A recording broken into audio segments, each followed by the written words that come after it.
Olá, alunos e alunos, bem-vindos a mais uma aula de História. Eu sou a professora Isabelle e na aula de hoje nós vamos estudar um pouco sobre o Renascimento Cultural. Vamos lá?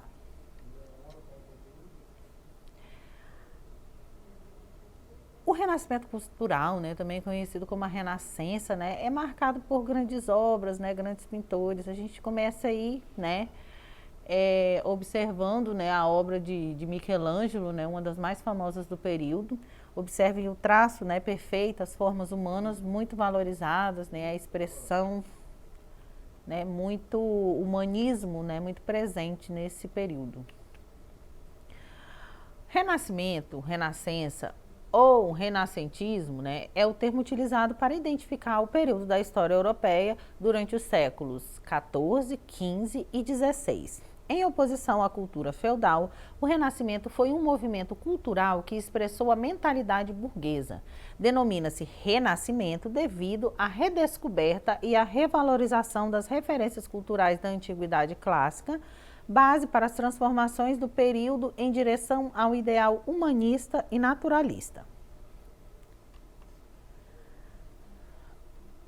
Ele tem início ali em Florença, quando poetas, pintores, escultores e arquitetos criaram, entre os séculos XIII e XV, uma quantidade infinita de obras de artes. O mecenato, o termo que indica o incentivo e o patrocínio de artistas e de literatos, e mais amplamente, atividades artísticas e culturais. Mecenas, como eram chamados, a burguesia, príncipes e até papas, que financiavam e protegiam, as artes e os artistas. Entre as famílias mais ricas de Florença, contavam-se os Médicis, que acabaram, por controlar o governo da cidade e tornaram-se mecenas muito generosos. Essa fase coincide com a prosperidade das cidades da Península Itálica, especialmente Florença, onde a riqueza permitiu investimentos na produção de obras de arte. Os artistas e pensadores renascentistas expressavam em suas obras a nova visão de mundo, trazida com o humanismo e a revalorização da antiguidade clássica. Como fundamentos principais, a gente tem aí o antropocentrismo, o racionalismo, o humanismo e o individualismo.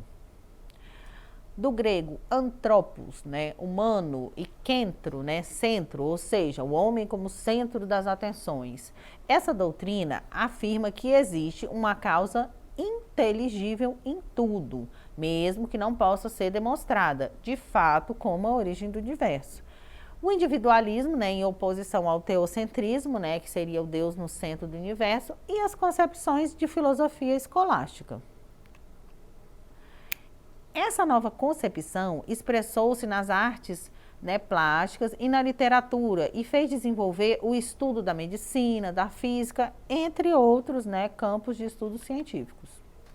As características do Renascimento, Os renascentistas rejeitavam os valores feudais, como o teocentrismo, o misticismo, o geocentrismo, e o coletivismo. Na Idade Média, grande parte da produção intelectual e artística estava ligada à religião. Já na Idade Moderna, a arte e o saber se voltaram para o mundo concreto e a capacidade do ser humano em transformá-lo. No entanto, isso não quer dizer que a religião foi desvalorizada, mas sim questionada. Por isso surgiram novas formas de devoção nesse período e houve grande renovação das ordens religiosas, por exemplo.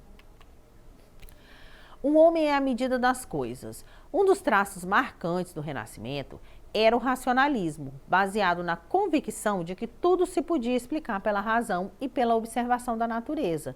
Se tentava compreender o universo de forma calculada e matemática. Um elemento crucial para isso foi o humanismo, no sentido de valorizar o ser humano, considerada a obra mais perfeita do Criador. Daí surge o antropocentrismo renascentista, ou seja, a ideia de que o homem como centro das preocupações intelectuais e artísticas. A filosofia de Platão foi reinterpretada e ganhou o nome de neoplatonismo. E esse neoplatonismo defendia a elevação espiritual, a aproximação com Deus através de uma interiorização em detrimento de qualquer busca material. né, tratava-se, na verdade, de valorizar as pessoas em si, né, encontrar nelas as qualidades e as virtudes negadas pelo pensamento católico medieval. As fases do Renascimento. A gente tem aí o Trecento, né, no século XIV, né, manifesta-se predominantemente na Itália, mais especificamente na cidade de Florença, pelo político, econômico e, né, cultural. A gente tem aí, né, uma obra do Boccaccio, né, entre Petrarca, né, que estão entre seus representantes. Observem aí a obra do período Trecento. Outra fase, né, o 400, né, século XV, o Renascimento, né, espalha-se pela Península Itálica, atingindo seu auge, né. Nesse período, a gente tem aí como principais referências o Botticelli, o Leonardo da Vinci, o Michelangelo, né, que já prenuncia aí certos ideais, né, anticlássico ali, utilizando-se da linguagem clássica, o que caracteriza o maneirismo, né, a etapa final do Renascimento, né, considerado os três últimos, né, o trio sagrado aí da Renascença. E, né, o Cinquecento, né, o Renascimento torna-se ali no século XVI um movimento universal europeu, tendo, no entanto, iniciado sua decadência. Ocorrem as primeiras manifestações maneiristas, né, e a Contra-Reforma, né, instaura o Barroco como estilo oficial da Igreja Católica. Então, a gente tem uma mudança aí na forma, né, passa daquelas obras, né, que são características ali do Michelangelo, do Leonardo da Vinci, para um outro estilo, né, mais voltado para a arte sacra, que é o Barroco. No Quinquecento, né, a gente tem aí na literatura, atuaram o Ludovico, né, Ariosto, Torquato, Tasso e Nicolau Maquiavel, né. Já na pintura destacaram-se Rafael e Michelangelo. E o Renascimento marcou, né, o declínio das bibliotecas de tipo monástico, né? As primeiras coleções particulares dos humanistas podem ser consideradas como ponto de partida das bibliotecas modernas. Na escultura, né, a gente tem aí, tem o Davi de Michelangelo, né, que além, né, de pintor, foi um habilidoso escultor, né? Essa é uma das obras mais famosas do período renascentista, né, o Davi. Aqui, né, o Michelangelo, né, sem dúvida um dos nomes mais ascendentes do período renascentista, né, além de um exímio pintor, né, um exímio escultor, ele também fazia grandes, né, obras, né, como murais, né, abóbadas, né, que se destacam aí, né, como a obra dele, como legado para a humanidade toda. O grandioso esquema, né, compositivo para o teto, né, da Capela Sistina estabelece uma narrativa do Velho Testamento, né, desde o Gênesis ao Dilúvio, e que se juntou na parede, né, do altar uma enorme composição plena, né, de dramatismo, interpretando, né, o julgamento final. A Capela Sistina, né, é considerada uma obra-prima, né, de Michelangelo e é, né, um patrimônio cultural da humanidade. O Nicolau Maquiavel, ele é reconhecido como fundador do pensamento e da ciência política moderna, né, pelo fato de haver escrito, né, sobre o Estado e o governo como realmente são e não como deveriam ser. Na obra dele, O Príncipe, né, é provavelmente o livro mais conhecido de Maquiavel, né, onde ele dá conselhos, né, para um príncipe, né, de como se manter aí no governo, né, onde surge aquele princípio dele, né, o fim justificam os meios, né, a máxima. O Leonardo da Vinci, né, foi um dos mais notáveis pintores do Renascimento e possivelmente seu maior gênio. Ele destacou-se também como cientista, matemático, engenheiro, inventor, anatomista, pintor, escultor, arquiteto, botânico, poeta e músico, né? Conhecido principalmente como pintor, né? Duas das suas principais obras são a Mona Lisa e a Última Ceia, só para citar as mais famosas. Em relação a gente tem aí algumas oposições, né, do pensamento medieval ao pensamento renascentista, né, o teocentrismo versus antropocentrismo, né, o dogmatismo, né, a gente tem aí a fé diferente da razão aqui no pensamento renascentista. Então, vamos exercitar um pouco do que nós aprendemos na aula de hoje. O Renascimento, enquanto fenômeno cultural observado na Europa Ocidental no início da Idade Moderna, encontra-se inserido no processo de transição do feudalismo para o capitalismo, expressando o pensamento e a visão de mundo próprios de uma sociedade mercantil e, portanto, mais aberta e dinâmica, manifestando-se principalmente através das artes e da filosofia. O movimento renascentista tinha como eixo, letra A sabedoria popular e o domínio da maioria como mecanismos de combate ao poder aristocrático e de oposição aos novos segmentos sociais em ascensão.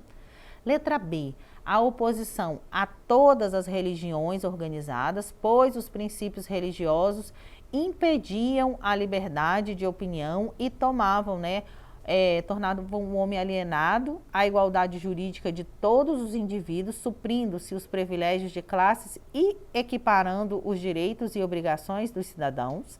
Letra C, a liberdade de trabalho inerente a qualquer pessoa como um instrumento capaz de possibilitar a criação e o crescimento do ser humano, sendo necessário abolir as corporações de ofício.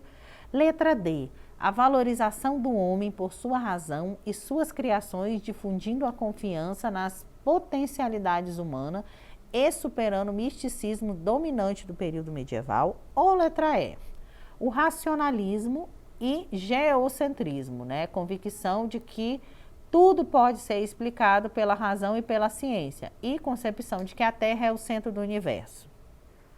Vamos lá, pensando na resposta. A resposta correta é a letra D, a valorização do homem, por sua razão e suas criações, difundindo aí a confiança, nas suas potencialidades humanas e superando o misticismo, Seria a filosofia humanista, Vamos lá, mais uma questão. Leia o trecho em que faz referência à construção do mundo moderno. Os modernos são os primeiros a demonstrar que o conhecimento verdadeiro só pode nascer do trabalho interior realizado pela razão, graças ao seu próprio esforço, sem aceitar dogmas religiosos, preconceitos sociais, censuras políticas e os dados imediatos fornecidos pelos sentidos. A leitura do trecho nos permite identificar características do Renascimento. Assinale a alternativa que contém essas características. A nova postura com relação ao conhecimento, a qual transforma o modo de entendimento do mundo e do próprio homem. Letra B, a ruptura com as concepções antropocêntricas, a qual modifica as relações hierárquicas senhoriais. Letra C, ruptura com o mundo antigo, o qual caracteriza um distanciamento do homem face aos diversos movimentos religiosos. Ou letra D, adaptações do pensamento contemplativo, aos quais reafirmam a primazia do conhecimento da natureza em relação ao homem. Vamos lá, pensando aí na resposta. A resposta correta é a letra A, A nova postura com relação ao conhecimento, qual transforma o modo de entendimento do mundo, do próprio homem. Há uma mudança, do pensamento medieval, do dogmatismo para o cientificismo, do teocentrismo para o antropocentrismo, uma mudança nesse eixo. Então, meninas e meninas, por hoje é só. Para ter acesso a esse e demais conteúdos, acesse a plataforma Eduque. Até a próxima aula. Tchau, tchau!